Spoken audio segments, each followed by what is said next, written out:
ازاي ببساطة تحسبوا الإضاءة في البيت وتعرفوا انتوا محتاجين كام سبوت وكام لمبة عشان الدنيا ما تبقاش مظلمة قوي ولا تبقى فرح العمر؟ مبدئيا كده لما بنعوز نوزع إضاءة في السقف في أماكن مختلفة بنحب نعمل جيبسون بورد عشان توزيع الإضاءة مش عشان نعمل فيه أشكال ومهرجانات. لو عندنا جيبسون بورد ساعات بنستخدم المagnetic لايت وده بيبقى حلو قوي عشان نقدر نوزع عليه الإضاءة براحتنا.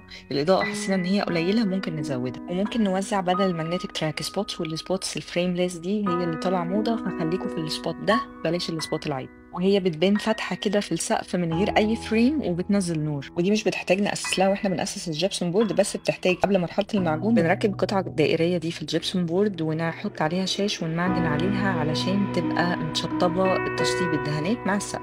وفي الآخر خالص السبوت هو بيكون جوه ومدفون جوه شوية في فتحة نور في السقف متشطب خالص ملوش أي فريم. إضاءة البيت مش بتعتمد على إضاءة السقف بس، ممكن كمان نحسب الليد اللي احنا بنحطه في التجاليد أو في الحيطة أو الأباليك اللي بنحطها على الحيطة. عملنا السقف فلات ولوناه ابيض، ازاي بقى ما نحطش سبوتس كتير كده عشان ما تبقاش فرح العمر؟ بنختار السبيس بتاعنا مثلا لو ليفينج روم، وبعد كده هنكتب اللينس بتاعنا اللي هو مقاس الاوضه بالظبط، طول في عرض، هيطلع لنا الاريا بتاعتنا. اخر حاجه بنحددها نعرف السبوتس بتاعتنا هي كام وات ونحولها للومن.